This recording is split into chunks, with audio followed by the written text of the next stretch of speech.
Bienvenidos. Estamos en un día, un culto muy especial y vamos a celebrar de verdad la multiplicación de algunas de nuestras células. Amén. Amén o no. ¿Cuántos están felices, contentos, llenos de Dios hoy? Yes. El próximo sábado, como fue dicho en la Vid News, vamos a hacer aquí en el local de la iglesia una gran movida evangelística para niños.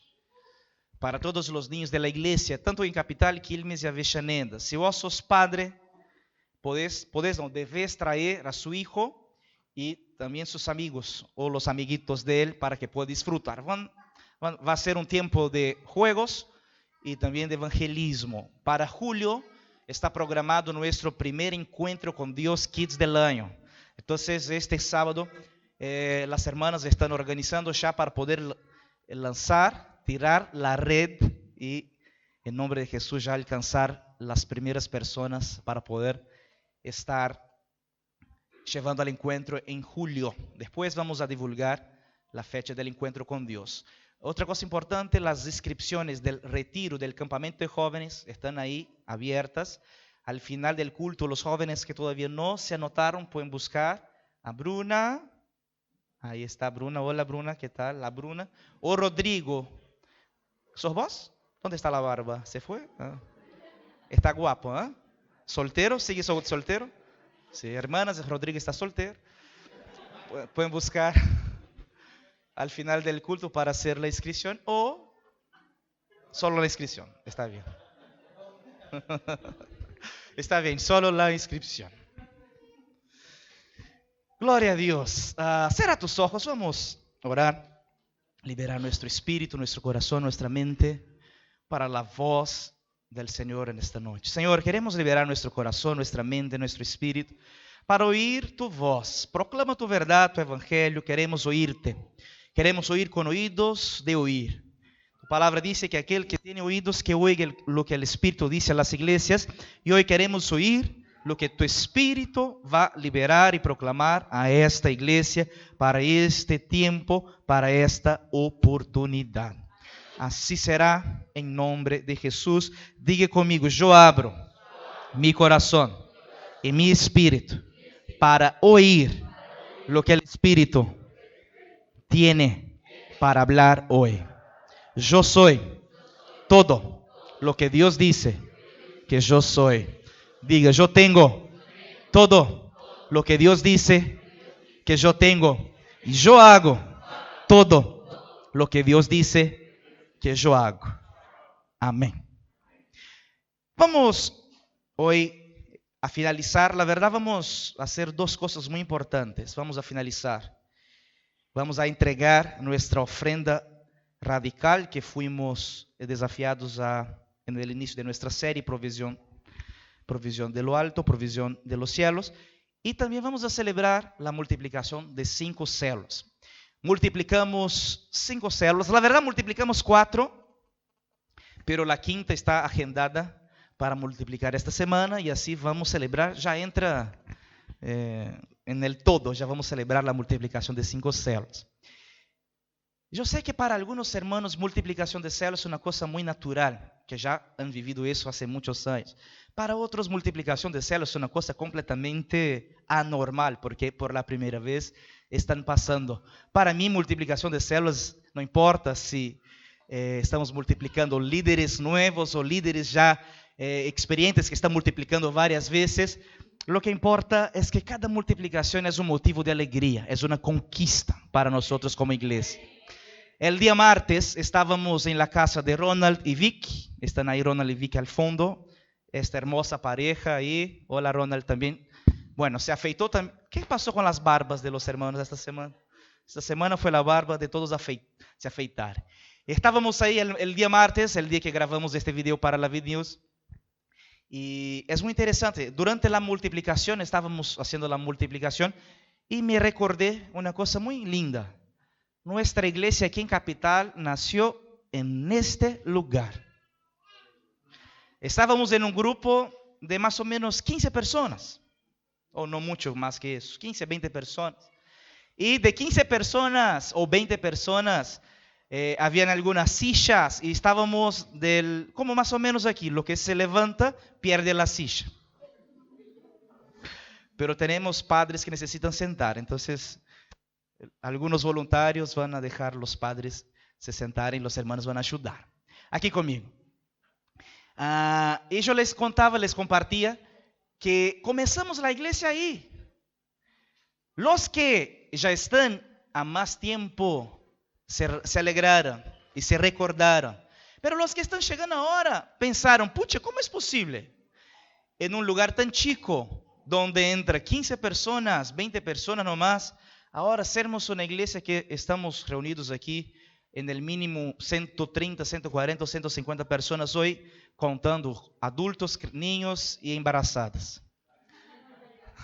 Porque todo ser que respira, bueno, las embarazadas, los nenes todavía no respiran, entonces, bueno, ya entran en el conteo.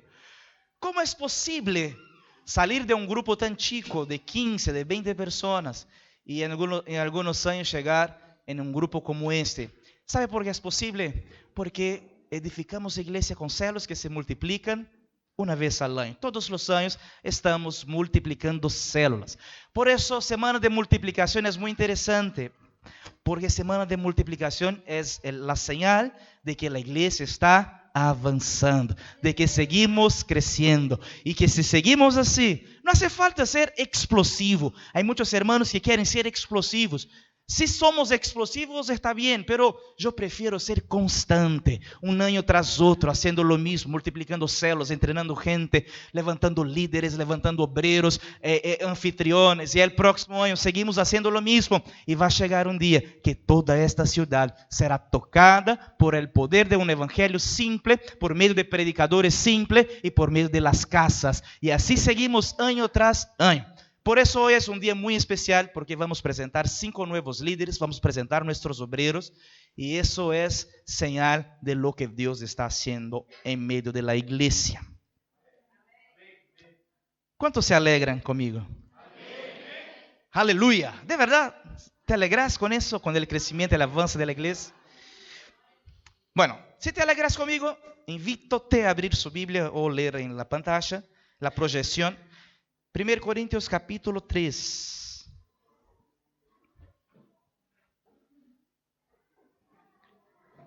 La, la, la, la, la, la. 1 Corintios capítulo 3, verso 9.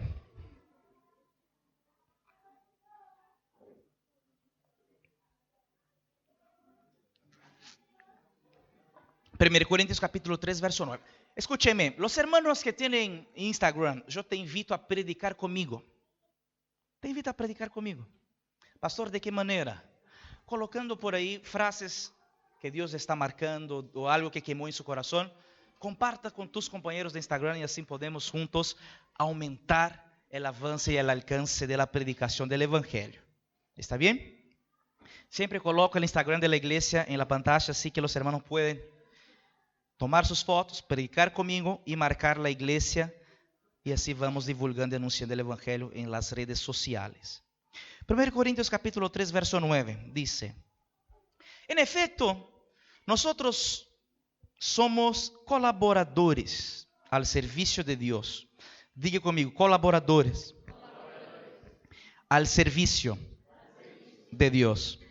Y ustedes son el campo de cultivo de Dios, son el edificio de Dios.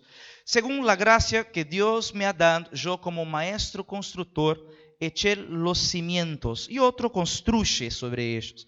Pero cada uno tenga cuidado de cómo construye. Diga conmigo, ¿cómo construye? Porque nadie puede poner un fundamento diferente del que ya está puesto, que es Jesucristo.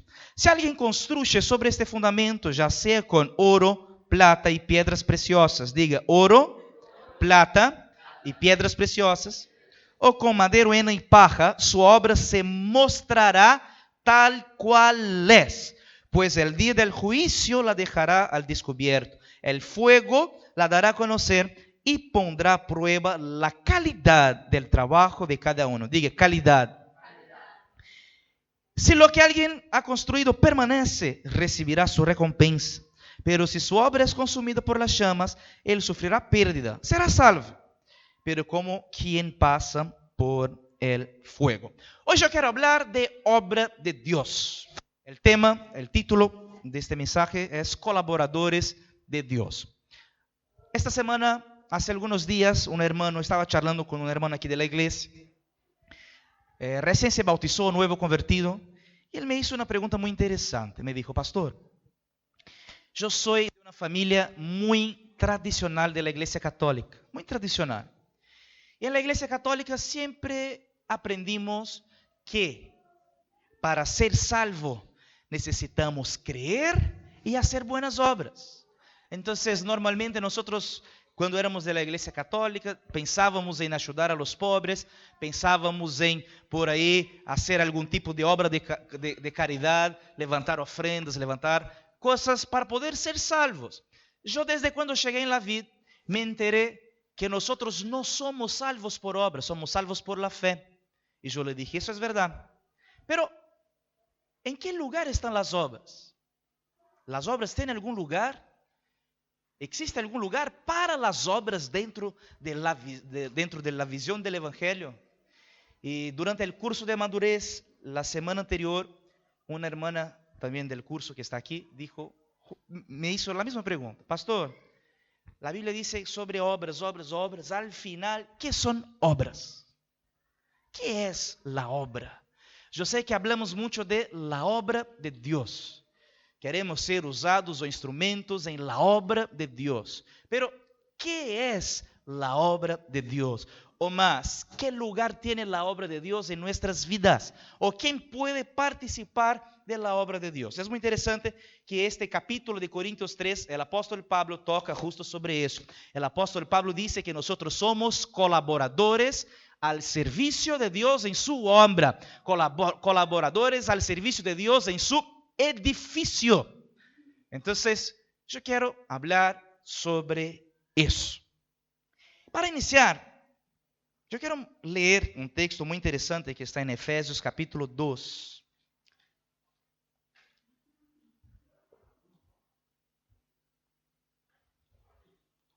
Efesios capítulo 2, verso de número 8, dice así. Efesios capítulo 2, verso 8 dice: porque por gracia ustedes han sido salvos mediante la fe. Esto no procede de ustedes, sino que es el regalo de Dios, no por obras, para que nadie se jacte. Diga conmigo: no por obras. La salvación es mediante la fe. La salvación es de gracia. ¿Por qué? Es muy simple. La salvación es muy cara. La salvación es muy cara. De manera que ningún ser humano puede comprarla. La salvación es tan cara, que Dios, siendo rico, decidió darnos de gracia. Dios es tan rico, que no puede vender la salvación, sino darnos. Y nosotros, en cuanto seres humanos, somos tan pobres, que si juntáramos toda la plata del mundo, todo el dinero del mundo, seríamos incapaces de comprar la salvación. Por eso la salvación es básicamente de gracia por la fe. El Señor nos dio la salvación. Nadie podrá llegar delante de Dios y decir: Señor, yo fui salvo porque merecí. Yo fui salvo porque pagué mis cuentas todo el día. Yo fui salvo porque yo obedecí tus mandamientos. Yo fui salvo porque cumplí los 10 mandamientos. Una vez estaba en una casa de milagros. Conté eso, compartí ayer con los hermanos de la Casa de Milagros. Estaba en una Casa de Milagros hace muchos años y yo hice una pregunta muy simple. Les pregunté, había más o menos unas 50 personas, 50 invitados, y les pregunté: ¿cuántos aquí son pecadores? Y la mayoría levantó las manos. Uno solo no levantó la mano. Escúchame, una persona no levantó la mano. Y yo le pregunté: ¿vos no pecás? Y él: no, nunca pequé. ¿Verdad? ¿Por qué te ríes? ¿Pensás que no hay personas que...? Es verdad. Y todos pararon y hicieron así: tenemos un santo aquí. Y naturalmente, cuando él miró que todos estaban con los ojos fijos en él, se llenó de... Sí, pastor, afirmo delante de todos, nunca pequé. Ok, escúchame, yo le dije. Juan dice que aquel que dice que no tiene pecado es mentiroso. Significa que si nunca pecaste, pecaste por la primera vez. Te tornaste mentiroso públicamente. O sea, aunque hasta hoy estabas comprando tu salvación con tus buenas obras, recién perdiste. ¿Por qué? Porque pecaste, por causa de la mentira. Por eso la salvación es por la gracia, por la fe de gracia. El Señor nos da como un regalo. Nadie podrá llegar delante de Cristo y decir, Señor, yo merecí la salvación por mis obras. Pero el texto no finaliza ahí. Hay una otra parte del texto. Efesios capítulo 2. Yo quiero leer el verso, estamos en el verso 8. Verso 10 ahora. Vamos a leer otra vez desde el verso 8 y así hacemos el texto completo. Dice, porque por gracia ustedes han sido salvados mediante la fe. Esto no procede de ustedes, sino que es el regalo de Dios, no por obras, para que nadie se jacte. Verso 10, porque somos hechura de Dios, creados en Cristo Jesús para buenas obras. Diga conmigo, para buenas obras. No somos salvos por obras, somos salvos para las obras, para las buenas obras. ¿Me entienden? La salvación no es las obras no son fundamento de la salvación. Las obras son consecuencia de la salvación. No, yo no obro para ser salvo, yo obro porque ya fui salvo. Ese es el fundamento básico del cristianismo. Una vez, hace muchos años, había un joven que había decidido bautizarse. Ya era un joven, no era un adolescente, ya era un joven grande. Pero en el día de su bautismo, su mamá se acercó a mí y me dijo, pastor, ¿estás seguro que va a bautizar mi hijo? Y yo le dije a la mamá, bueno, yo no estoy seguro de nada, quien necesita estar seguro es él. Si él quiere ser bautizado, yo lo bautizaré. Y la mamá me dijo, es porque no conoces la vida de él. No, no conozco. Sí, ¿sabes que él todavía sigue fumando? ¿En serio? Sí, ¿cómo podés bautizar a alguien que fuma, pastor? ¿No puede bautizar a alguien que fuma? No, porque sabes que para ser bautizado él necesita parar de fumar. En el día que pare de fumar, entonces puede ser bautizado, me dijo la mamá. Ahí yo le dije, ok, está bien, entonces, ¿dónde está escrito? Y, no sabes. No, quizás existe un verso nuevo en la Biblia que yo no conozco, pero yo te doy la chance de mostrarme. ¿Dónde Jesús dice que uno necesita parar de fumar para ser bautizado? Entonces significa que en la iglesia de ustedes se fuma. La gente tiene unas conclusiones así raras, muy raras las conclusiones. Ahí yo le dije, no, la cuestión es que la salvación es por la fe. Todo es consecuencia de la salvación. Una vez que fuimos salvos, el Espíritu Santo habita dentro del hombre, naturalmente la transformación empieza desde el punto inicial hasta el punto de sermos transformados a la imagen de Cristo. Así funciona la vida cristiana. Nosotros no somos salvos por obras, somos salvos para buenas obras. Nosotros no estamos buscando la salvación. Aquí no está un grupo de gente buscando salvación. Estamos obrando a partir de nuestra salvación. No estoy hablando para gente que quiere ser salvo. Yo estoy hablando a una iglesia de salvos. No estoy hablando a una iglesia que busca la justicia de Dios. Estoy hablando a una iglesia justa. Y a partir de este fundamento, necesitamos entender que nuestra vida necesita tener un propósito. Estos días estaba charlando con otra persona. Los hermanos cuando deciden hacer preguntas son geniales. Y una persona me preguntó esta semana, una pregunta muy seria. Me dijo, pastor, ¿vos nunca pensaste en tu vida de tener una vida normal? Yo pensé, tener una vida normal. ¿Qué sería tener una vida normal? Yo quedé pensando. ¿Qué sería tener una vida normal? No, una vida normal. Porque la vida del ministerio es una vida llena de adrenalinas, muchos desafíos. Y yo le dije, es verdad, debe ser muy difícil. No es difícil, porque no depende de mí necesariamente. Yo soy solamente un mayordomo. Pero yo, si tuviera una vida normal, sería la persona más triste del mundo. Porque yo no viví para tener una vida normal. Eu vivi para cumprir um propósito. Dentro de meu coração existe uma chama que queima por cumprir um propósito. E todos os dias me desperto por la mañana porque tenho um propósito. E isso não passa solamente comigo. Isso passa com cada pessoa que foi salvo. Se fuiste salvo, se creíste em Jesus um dia, naturalmente o Senhor colocou um propósito dentro de tu coração. Fuiste chamado para buenas obras. Quantos foram chamados para buenas obras? Agora, que são as buenas obras? ¿Sabes qué? En toda la Biblia solo existe una obra a ser edificada. No existen dos obras. Solo existe una sola obra.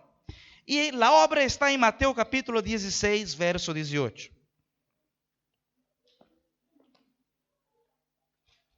Es un texto bastante conocido. Mateo capítulo 16, verso de número 18, dice así.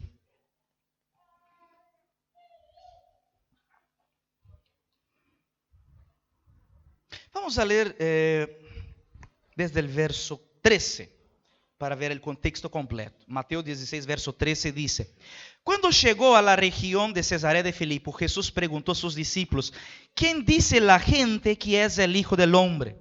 Le respondieron: unos dicen que es Juan el Bautista, otros dicen que es Elías, y otros que Jeremías o uno de los profetas. ¿Y ustedes? ¿Quién dice que soy yo? Verso 16: Tú eres el Cristo, el Hijo del Dios viviente, afirmó Simón Pedro. Verso 17: Dichoso tú, Simón, hijo de Jonás, le dijo Jesús, porque eso no te lo reveló ningún mortal, sino mi Padre que está en el cielo. Yo te digo que tú eres Pedro, y sobre esta piedra edificaré mi iglesia. Edificaré mi iglesia. Otra vez, edificaré mi iglesia. Diga conmigo, edificaré mi iglesia. Una cosa importante, ¿quién era la piedra angular de la iglesia? Yo sé que la iglesia católica dice que la piedra angular es Pedro. No es, nunca fue. La piedra angular de la iglesia es el propio Jesús. Jesús está diciendo: tú, como Simón, ya no sos Simón más. Ahora sos Pedro, una piedra. Pero la piedra angular soy yo. Y sobre mí, la piedra angular, voy a construir, edificar una obra que es mi obra. ¿Cuál es mi obra? ¿Cuál es la obra que yo voy a edificar? Mi iglesia. Jesús está diciendo: yo voy a edificar mi iglesia. Es mi obra personal, es mi obra principal. Yo di mi vida para eso. Jesús está edificando una sola obra en toda la historia. Desde cuando Jesús llegó a la tierra, Jesús inició a construir. ¿Y por qué la iglesia es llamada de obra? Es porque la obra de Cristo es una casa. Es un edificio. ¿Quién trabaja en un edificio? Naturalmente, los trabajadores de un edificio son llamados de obreros. ¿Es así o no? ¿Hola? Todos los que trabajan en el edificio son obreros. Nosotros tenemos una obra en las manos. Todos nosotros de alguna manera somos obreros. Diga a su vecino: vos sos un obrero.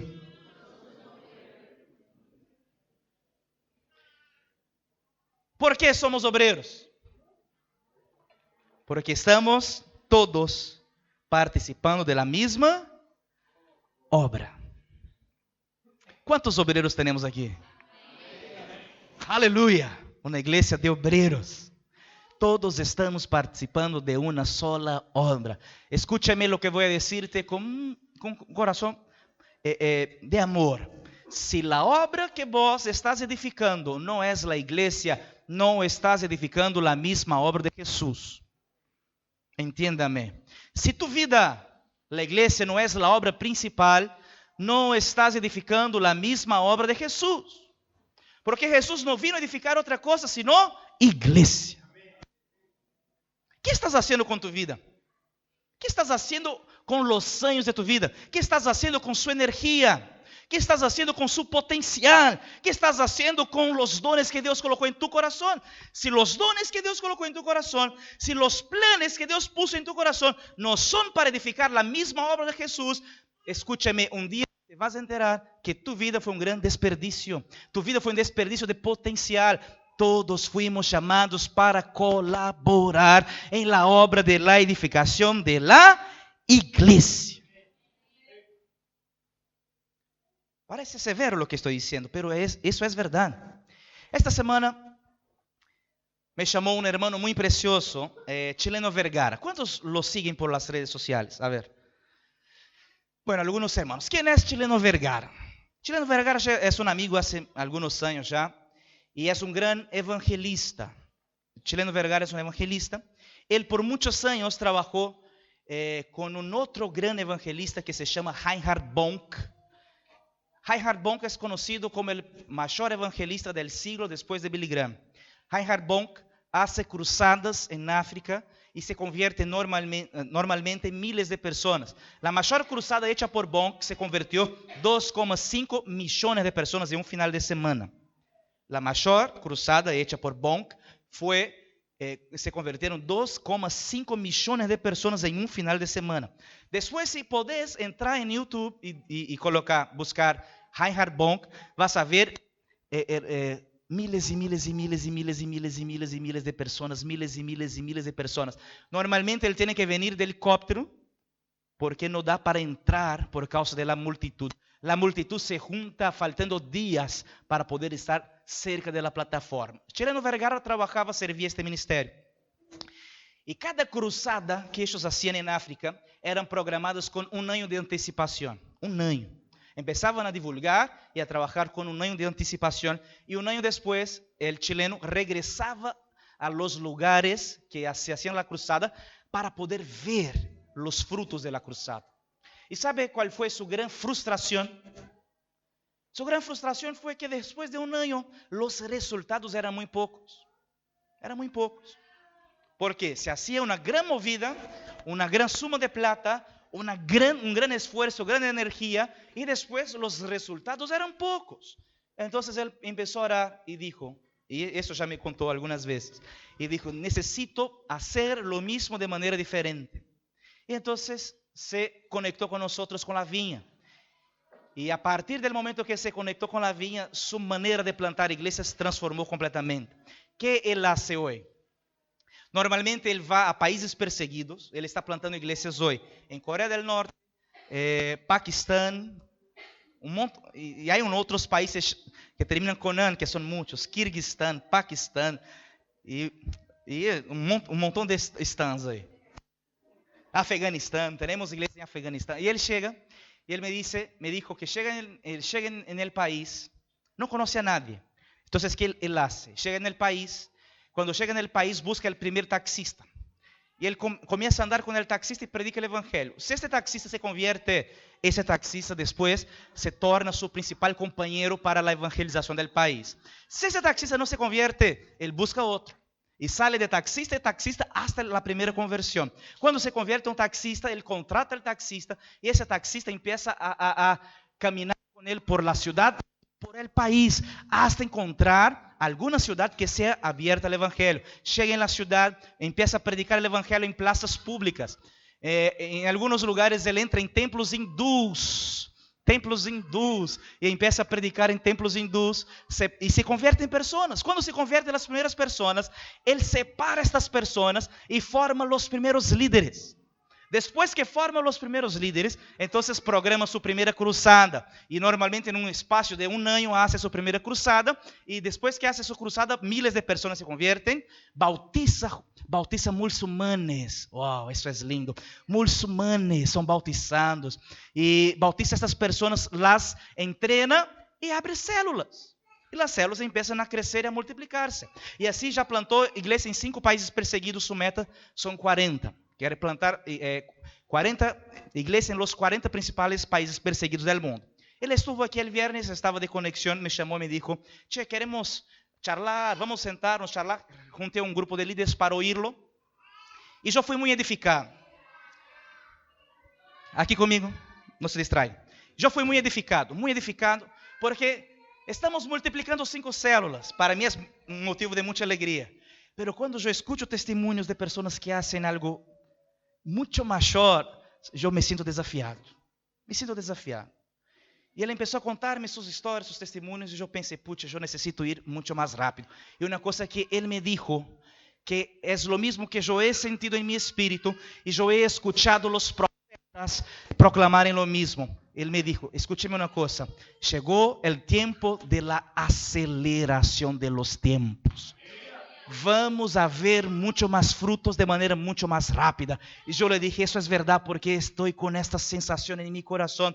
Jesús estaba con sus discípulos y la Biblia dice que Jesús lloró cuando miró a Jerusalén. La Biblia dice que Jesús dijo, oh Jerusalén, yo quería cuidarte como una gallina cuida de sus pollitos, pero ustedes no se dieron cuenta del tiempo de su oportunidad. Existe un tiempo de oportunidad que está abierto delante de esta iglesia.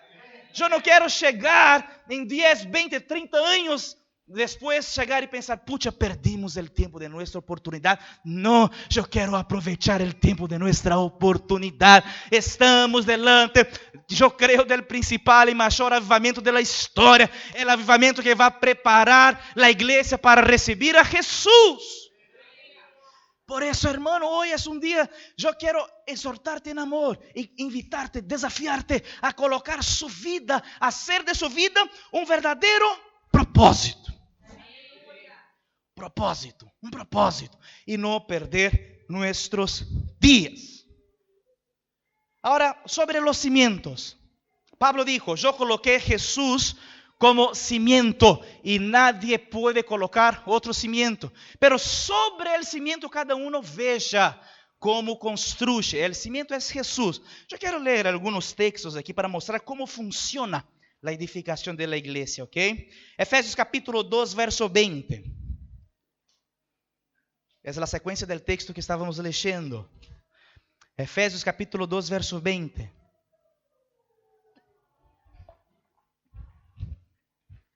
Dice: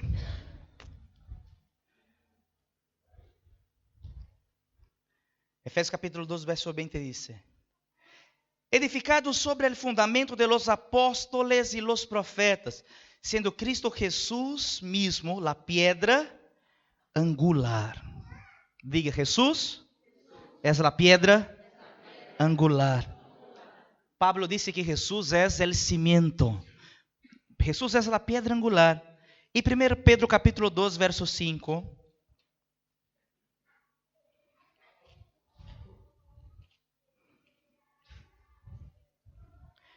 Primeira carta de Pedro capítulo 2, verso 5. Dice: vamos ver desde o verso 4, ok? 1 Pedro 2, verso 4 dice: Cristo es la piedra viva, rechazada por los seres humanos, pero escogida y preciosa ante Dios al acercarse a Él. Verso 5: y ustedes son como piedras vivas, con las cuales se está edificando una casa espiritual. ¡Wow! ¿Cómo se edifica iglesia? ¿Cómo se edifica casa? Muy simple. Jesús es nuestro cimiento, la piedra angular, la piedra base. Y por sobre esta piedra, ¿cómo se edifica? Con piedras vivas. Piedras vivas. ¿Quiénes son piedras vivas? Vos, yo, somos piedras conectadas. Por eso cuando yo digo que la obra de Jesús es la obra de edificación de la iglesia, yo podría decir que la obra de Jesús es la obra de conectar piedras. Jesús va a regresar para habitar en una casa de piedras y las piedras vivas somos nosotros. Nosotros somos piedras vivas. Ahora es un gran desafío, es una gran alegría poder edificar piedras vivas. No sé si ya tuviste oportunidad de jugar con piedras. Piedras son diferentes de ladrillos por una cosa muy simple. Los ladrillos, cuando colocamos un ladrillo sobre el otro, los ladrillos ya están hechos para poderse encajar. Pero las piedras no son así. Las piedras, cada uno tiene su tamaño. Algunas piedras tienen puntas, otras son redondas. Las piedras no se encajan de manera muy fácil. Las piedras, para poder encajar, las piedras para poder conectarse unas a las otras, es importante un proceso. Por eso, iglesia es un gran milagro. ¿Cuántos están de acuerdo conmigo? La iglesia es un verdadero milagro. ¿Por qué? Porque somos piedras conectadas, una a la otra. Y por ahí te conectas a una piedra y esta piedra te hierre porque tiene punta. La otra piedra es redonda y no quiere quedar parada, quiere salir. Y hay necesidad de traer la piedra otra vez. Y así vamos día tras día ajustándonos, conectándonos, cortándonos, aparándonos. De manera que día tras día, más piedras son añadidas, más piedras son conectadas, más piedras son traídas. Y ahí vamos encajando. Jesús es el fundamento. Las piedras se conectan. Y después que las piedras están conectadas, ¿qué hacemos? Más piedras se conectan. De manera que la casa, el edificio está siendo formado. Y así formamos el edificio de Dios. ¿Cuántos me comprenden? Aquí existe un gran misterio y una gran revelación y algo muy lindo. Porque nosotros somos piedras y obreros a la vez. Vos sos una piedra y sos un obrero simultáneamente. Somos piedras y obreros a la vez. Escúchame. Alguien puede escucharme y pensar, pastor, de manera práctica, ¿cómo yo puedo servir dentro de esta edificación? ¿Qué puedo hacer? ¿Cuál es mi papel? ¿Cuál es mi función? ¿Yo soy piedra solamente? Sí, sos piedra, pero más que piedra, sos un obrero también. Y yo quiero mostrar de manera muy práctica las funciones que tenemos cada uno de nosotros dentro de la edificación de la iglesia. Está en Efesios capítulo 4, verso 11.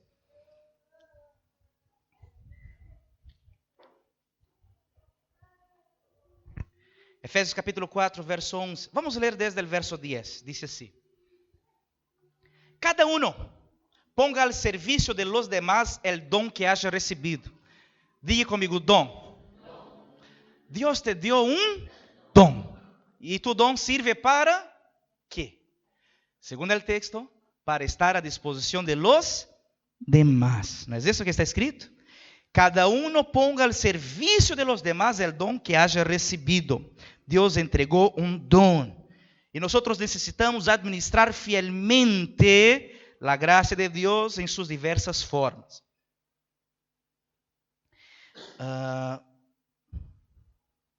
No. Anoté un otro texto. Por eso están perdidos, ¿verdad? Yo coloqué Efesios 4:11. Pero también sirve. Era mi próximo texto. Estoy leyendo 1 Pedro, capítulo 4, verso 11. Por eso aquí yo vi que los hermanos ¿por qué no me dicen eso? Pastor, estás leyendo mal. Primera carta de Pedro, capítulo 4, verso 11. Dice, verso 10. Ahora se apagó. Ahí, ahora está. Cada uno ponga al servicio de los demás el don que haya recibido. Ahora vamos a Efesios capítulo 4, que ahí sí que es el texto donde iba a llegar. Efesios capítulo 4, verso 11, dice. Efesios capítulo 4, verso 11. Él mismo constituyó a unos como apóstoles, a otros profetas, a otros apóstoles. Verso 11 otra vez. Él mismo constituyó a unos apóstoles, diga apóstoles. A otros profetas, diga profetas. Evangelistas, pastores y maestros. ¿Para qué? Verso 12. A fin de capacitar al pueblo de Dios para su obra. ¡Wow! Los dones de Dios son para la edificación de la obra. Gracias, Rich. Extrañaba a Joana, pero me sirve tu amén. No. Hace algunos años estaba organizando un evangelismo con un grupo de hermanos. Y siempre hay un hermano en grupo de hermanos que es muy honesto. En tu célula hay personas que son muy honestas. Ok. Aquel que habla lo que nadie tiene coraje de hablar, solo él. Y ahí estábamos organizando, estaba casi todo listo. Y él levantó la mano y me dijo: pastor, tengo una pregunta para hacerte. Ok. Cuando estos hermanos dicen tengo una pregunta, ya puedes esperar cualquier cosa. Y él me dijo: pastor, somos un grupo de hermanos, ¿verdad? ¿Verdad?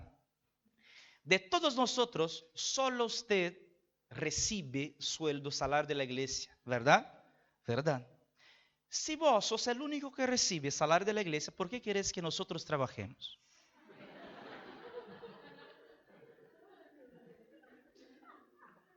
¿Por qué te ríes? Porque ya pensaste eso, ¿no? Ok. La pregunta es muy interesante. Y ahí yo le expliqué justo eso. Yo recibo salario de la iglesia para poder entrenarte a ti. Si yo no te entreno, yo no estoy cumpliendo mi función. Yo no soy pago para hacer, yo soy pago para entrenar. Y una vez que la iglesia toda es entrenada y todos cumplen con su ministerio, su función, su servicio, mi servicio está siendo bien hecho.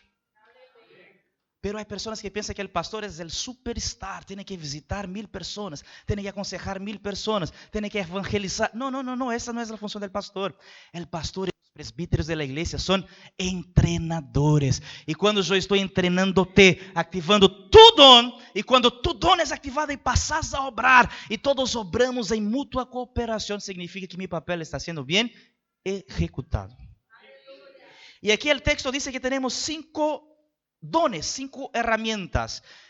Y diga conmigo aquí, estamos en el verso 11, ¿verdad? Regresamos al verso 11 y finalizo aquí. Diga conmigo: apóstoles, profetas, evangelistas, pastores y maestros. Diga fuerte: apóstoles, profetas, evangelistas, pastores y maestros. Ok, vamos a regresar a la pantalla. Yo hice un cuadro bien... Está chiquita la letra, ¿verdad? ¿Pero pueden leer? ¿Consiguen leer? ¿Quién es el evangelista? De manera muy clásica, ¿quién es el evangelista? El evangelista es aquel que trae las piedras para la construcción. El mundo, las piedras están perdidas. El evangelista sale de la construcción, anda al mundo y trae las piedras. Pero un montón de piedras aún no es una casa. Las piedras necesitan ser encajadas y conectadas. Entra el maestro. ¿Cuál es el maestro? Es aquel que corta los bordes y cambia la manera de pensar. ¿De qué manera? Por medio de la palabra. Todas las veces que se juntan las células, están compartiendo la palabra. Todas las veces que llegan al culto, estamos liberando la palabra. ¿Qué está pasando? Estamos cortando bordes. Estamos ajustando, conectando, de manera que uno puede conectarse al otro. Después viene el pastor. ¿Cuál es el pastor? ¿Cuál es el servicio del pastor? Es aquel que cuida de los hermanos en el momento de debilidad, cuando hay desentendimiento, hay desánimo, y ahí entra el pastor. Aquí no estamos hablando de pastores en su posición pastoral como yo. Estoy hablando de los dones que Dios compartió a cada uno. Entre la iglesia existen muchos que son evangelistas, otros que son maestros, otros que son pastores y otros que son profetas. ¿Qué hace el profeta? El profeta es aquel que anima. El profeta es aquel que busca la gloria de Dios. El profeta es aquel que dice: hermanos, necesitamos avanzar, no podemos parar. Hay una ciudad para conquistar, hay una ciudad para tocar. Necesitamos seguir adelante. Ves que cada uno dentro de la célula tiene una función dentro de la obra. ¿Cuál es tu función? Traer, corregir, amar o inspirar.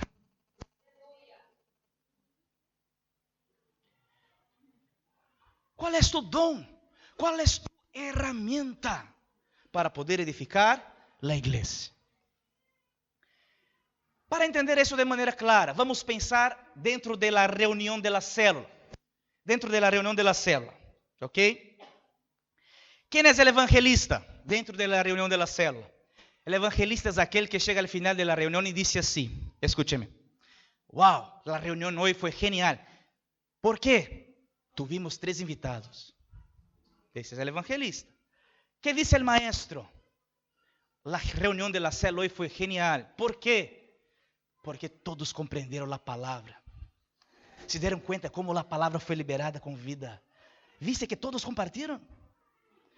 ¿Quién es el pastor? Es aquel que dice, che, la célula fue tan genial hoy. ¿Por qué? Porque hasta el fulano que estaba apartado regresó a casa. Y llega el profeta y dice, la célula fue tan linda. ¿Te diste cuenta cómo había un ambiente de presencia de Dios? La gloria de Dios estaba ahí. ¿Te das cuenta? Cada persona ve de una manera diferente, porque son las herramientas y los dones que Dios entregó a cada uno. ¿Podés identificar tu don? ¿Podés identificar tu herramienta? ¿Cuál es tu herramienta? ¿Cuántos evangelistas tenemos aquí? Déjame ver, levanta tus manos. ¿Cuántos evangelistas tenemos aquí? Ok, 3 solamente. No pues. Levanta tus manos. Ahí, levanta. Es interesante que nosotros nos damos cuenta de los dones de las otras personas también. ¿Cuántos evangelistas tenemos aquí? Déjame ver. Ahí, ok. Mejoró bastante. Pastores. ¿Cuántos pastores tenemos aquí? Pastores. Ok. Necesitamos de más pastores. O más coraje para levantar las manos. Ahí. Ok, ya te vi. Te vi. Está bien. Evangelistas. ¿Cuántos evangelistas? Ya pregunté. Profetas. ¿Cuántos profetas tenemos aquí? Profetas. Algunos. Gloria a Dios. Eso no sé qué significa. Eso voy a considerar. ¿Qué faltó? Maestros. ¿Cuántos maestros tenemos aquí? Bonitos. Todos quieren ser maestros. Así funciona la edificación de la obra de Dios. Para finalizar, ahora de verdad. Voy a pasar 5 minutos hoy del horario, ¿ok? Porque vamos a apresentar los sermones aún. 3 elementos fundamentales para la edificación de la iglesia. ¿Cuántos elementos? 3. Oro, plata y piedras preciosas. Diga conmigo, oro, plata y piedras preciosas. ¿Qué significa el oro? El oro es la naturaleza de Dios, la gloria de Dios. Una obra de Dios es una obra que tiene la naturaleza. Cuando nos juntamos, la gloria de Dios está ahí. Cuando nos juntamos, la presencia de Dios se manifiesta. Cuando las personas llegan, se dan cuenta y perciben que algo diferente hay en el ambiente. Eso se llama gloria. Hay una porción de gloria de Dios sobre la iglesia. Después, el segundo elemento es plata. La plata en la Biblia significa cruz, obra de redención, la obra del Hijo. Jesús fue vendido por 30 monedas de plata. Jesús fue negociado. El precio de la obra de la cruz fue la plata. Ninguna obra es edificada sin el fundamento. El principal fundamento de la iglesia es la obra de la cruz. Ninguna iglesia puede ser edificada si no hay la predicación de la obra de la cruz. Ningún pastor es un pastor de verdad si no predica la obra de la cruz. La obra de la cruz es fundamento, así como las piedras preciosas. ¿Qué son las piedras preciosas? Es el proceso de transformación. Toda piedra preciosa es piedra preciosa porque un día fue transformada. Esa es la obra del Espíritu Santo. Tenemos la obra del Padre, la obra de la gloria, la obra del Hijo, la plata, la cruz, y tenemos la obra del Espíritu Santo, que es la obra de transformación. Aleluya. Nunca prediqué tan rápido en toda mi vida. Ok.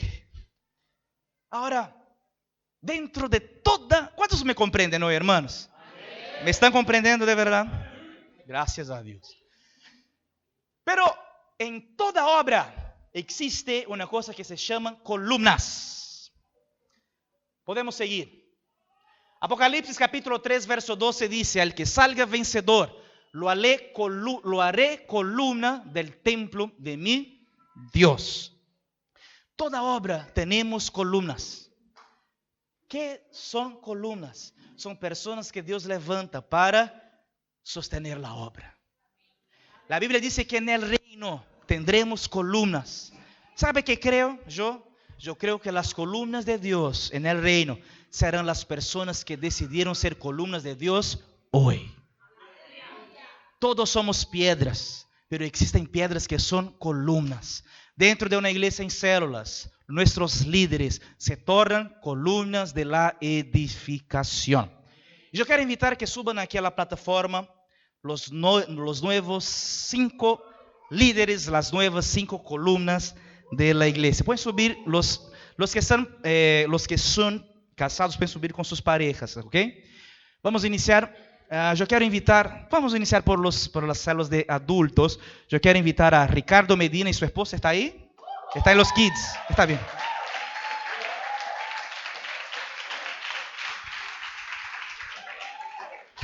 Llegó la hora, Rich. Yes. Rich era un líder prácticamente. Era la célula que tenía 2 líderes. Multiplicó Corona. Quiero invitar a Marcelo con su esposa. Suban aquí.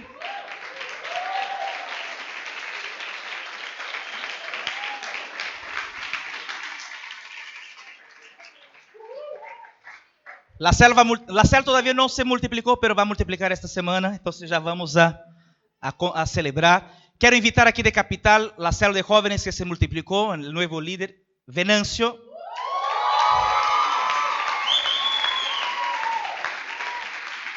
¿Su pareja? No. Su pareja no viene. Ok. Multiplicamos en Quilmes. Quiero invitar a Gabriela y su esposa.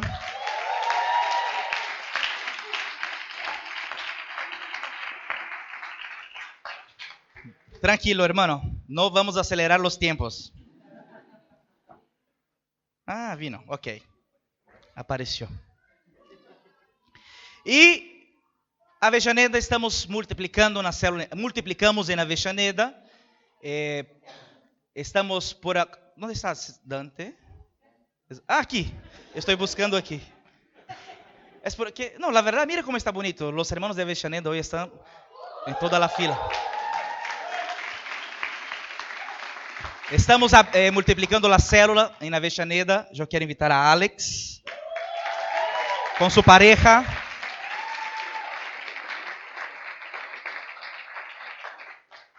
Ok. Suban. Cuidado. Son los 5 hermanos. ¿Alguien me puede ayudar aquí con la mesa? Por favor.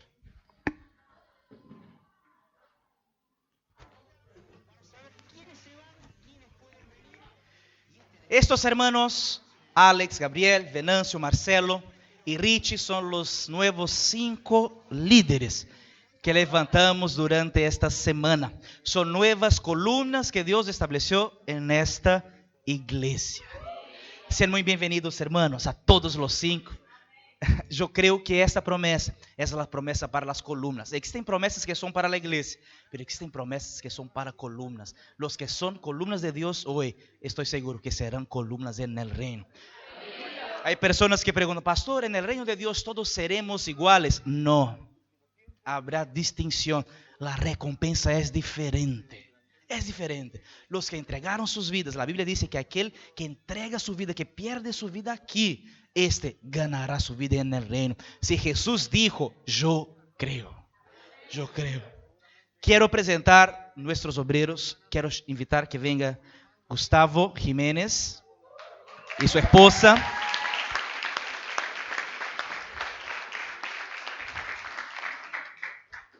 ¿Está por ahí?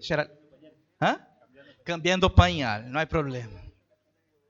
Justo en esta hora. Quiero invitar que venga Dante y Carlene, por favor.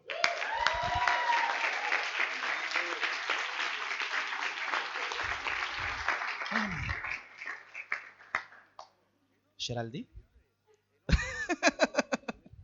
¿Ya cambiaste? Ok. Hermanos, tenemos aquí 5 líderes y 2 obreros. Gustavo ya fue presentado como obrero cuando estábamos en Malawi, pero como llegaron muchos otros hermanos, quiero presentarlo otra vez. Y a partir de ahora, Dante, que está plantando iglesia en Avellaneda, también será presentado como obrero en la vida de nuestra iglesia. Pastor, ¿quiénes son los obreros? Escúchenme para que puedan entender eso. Los obreros son hermanos que tienen un llamado pastoral. Son hermanos que tienen un llamado pastoral. Hermanos que deciden ser pastores dentro de la vida de la iglesia. Todo hermano que decide ser pastor pasa por un período natural de crecimiento, multiplicación de células, y llega un momento que deciden caminar y dar un paso más profundo en el camino. Y el paso más profundo es ser obrero. Cuando presentamos un obrero, significa que estos dos hermanos están a partir de este momento siendo probados. ¿Verdad? El tiempo de obrero es un tiempo de test. Serán probados en su consagración, en su carácter, en su disposición, en su capacidad de liderar, en su capacidad de frutificar, en su capacidad de influenciar, en su capacidad de enseñar. Serán probados en su matrimonio, en su liderazgo, en su vida con sus hijos, en su vida económica.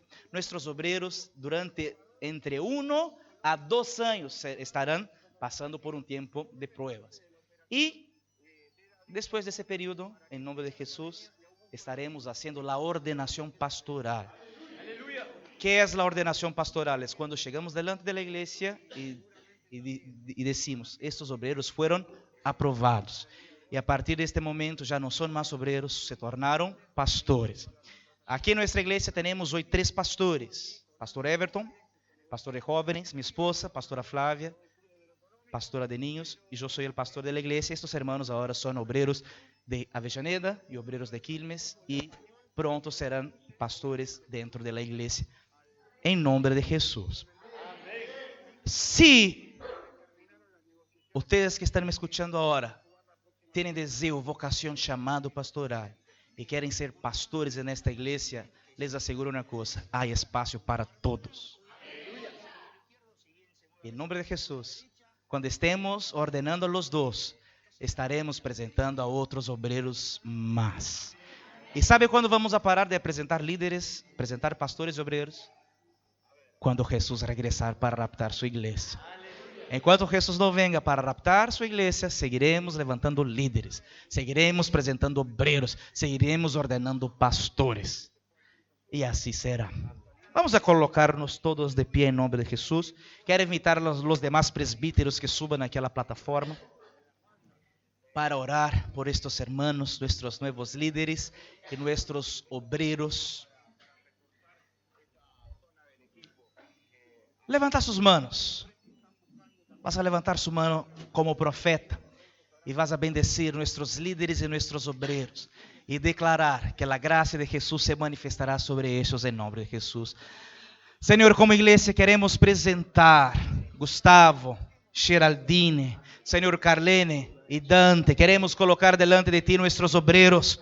Señor, te damos gracias porque son columnas de la vida de la iglesia. Son columnas que tú has establecido en este lugar. Yo quiero declarar que serán testados, probados y aprobados por la gracia del Señor. Serán fructíferos, sus casas florecerán, sus iglesias avanzarán. En nombre de Jesús darán testimonio vivo y con poder del Evangelio de Jesús. Queremos, Señor, bendecir a cada uno de nuestros líderes, a Ricardo, a Marcelo, Venâncio, Gabriel y Alex, y declaramos, Señor, que serán fructíferos en toda buena obra. Sus células avanzarán, sus células crecerán, líderes serán formados, Señor, personas serán tocadas y conquistadas en estas células. Veremos la iglesia avanzar, crecer día tras día, y vamos a ver el reino de Dios entrando en las casas de estas ciudades, y vamos a ver cada ciudad de este país recibiendo una iglesia de vencedores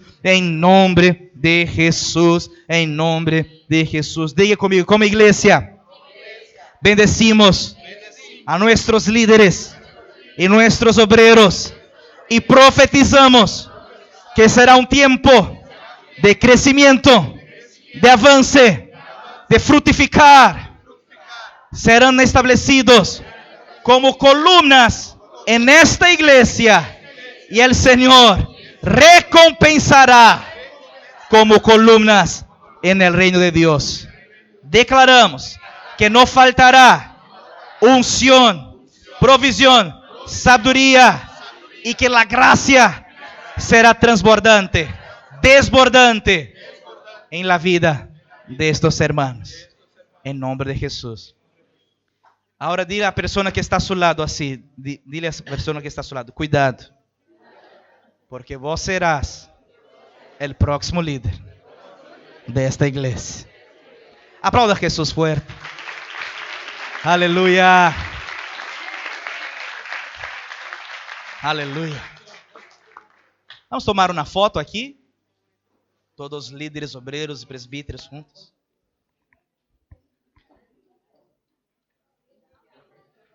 Ay. ¿Dónde están las cámaras? Ay.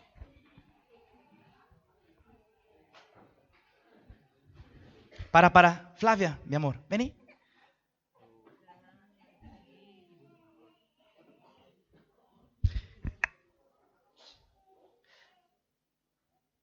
Aqui, agora sim.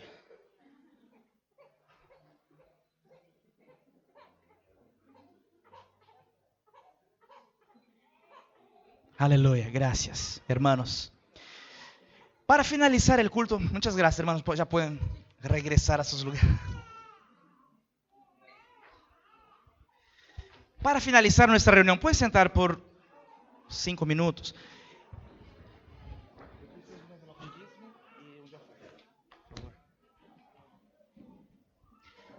Ok. Aqui comigo, todos. Concentração total, vamos a finalizar agora. Durante as últimas semanas, já podem subir os hermanos de la alabanza, por favor. Durante as últimas semanas, ensinamos sobre a fé para prosperar. Hablamos sobre prosperidade, provisão sobrenatural. E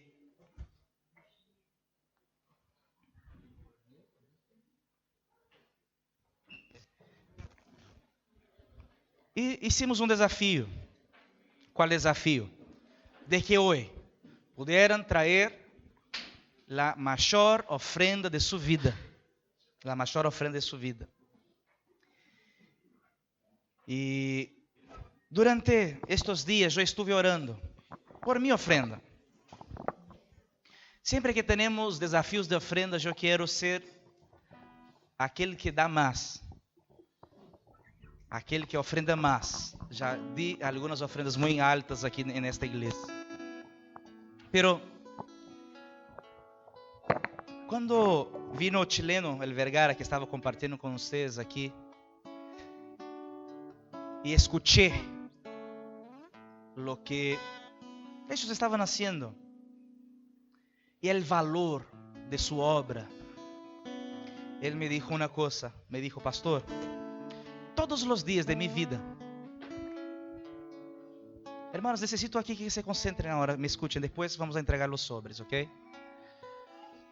Él me dijo: pastor, todos los días de mi vida, alguien se levanta para poder ofrendar en nuestro ministerio. Hoy tenemos y sustentamos más de 160 personas en países perseguidos.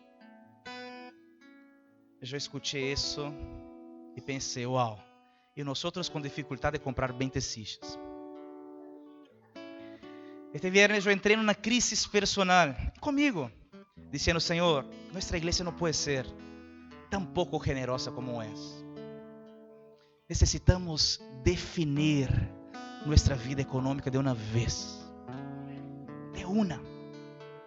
Más que prosperidade radical, chegou o tempo de la generosidade radical. Eu falei com minha esposa, eu decidi dar mi primeiro auto. Hoje vou ofrendar um auto. Outros hermanos me buscaram, alguns vão ofrendar outras coisas. Um me dijo que vai ofrendar uma compu. Outro me dijo que vai ofrendar parte de seu salário durante todo o ano. E eu me alegro com isso. ¿Por quê? Porque não há obra de Deus sem que sua generosidade seja afetada. Não há. Não há como dizer que queres edificar uma obra de verdade se tu plata não é afetada. Não há. Não há obra real, obra que toca um país com avarícia no coração. Não há generosidade, não há prosperidade sem generosidade. Não há. prosperidad real con amor al dinero. No importa tu situación económica hoy. No importa qué pasas o la situación que estás pasando en su vida. Decida ser generoso. Decida dar la mayor ofrenda de su historia hoy. Ah, pastor, no puedes hablar así. Puedo. Con mucha seguridad. ¿Por qué? Porque una persona no puede decir, mi corazón es de Jesús, si su plata, en primer lugar, no es de Jesús. ¿Qué es más importante? ¿Su plata o su corazón? ¿Qué es más importante? ¿Qué vale más? ¿Su plata o su corazón? ¿Cuántos creen que es el corazón?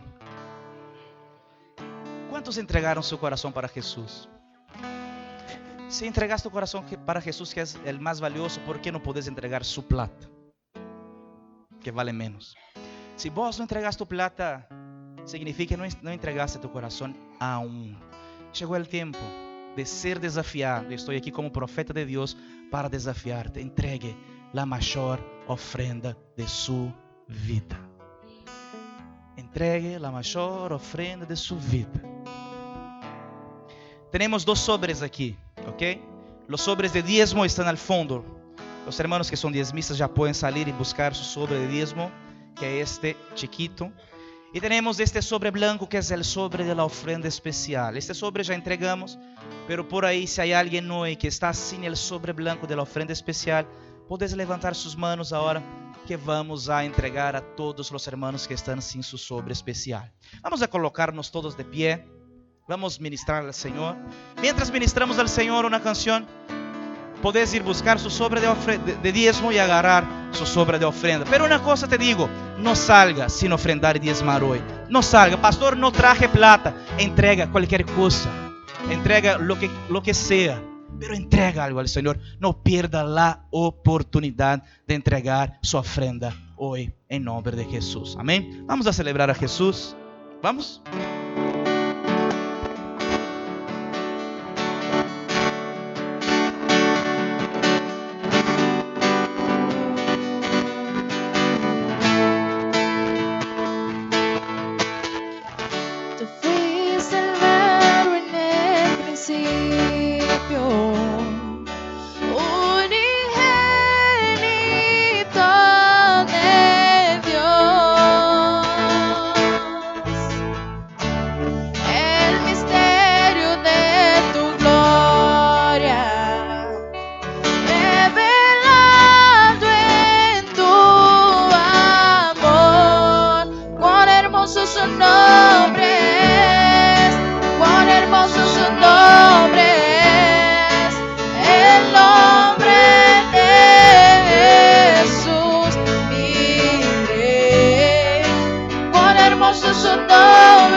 Su nombre es, no hay otro nombre.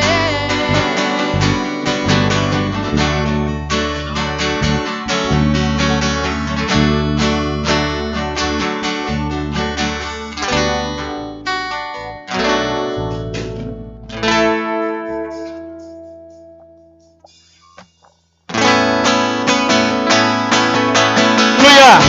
Ya están ahí con su sobre de diezmo y ofrenda. Salí de su lugar, trae su ofrenda, trae tu diezmo ahora.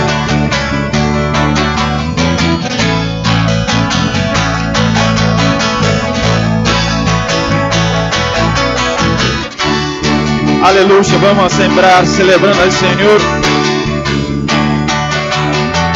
Cierro mis ojos para ver camino en la oscuridad.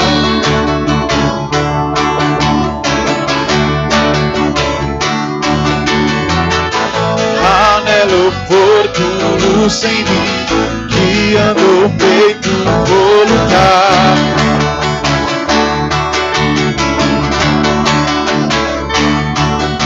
Me acuesto en tus palabras, me alegro milagro en tus buenas nuevas. Descanso en tu amor, porque confío en ti. Vamos a declarar tu gracia. ¡Oh! Tu gracia me alcanzó y demostró que libre soy. Tu promesa se cumplió. ¡Oh! Tu gracia me alcanzó y demostró que libre soy.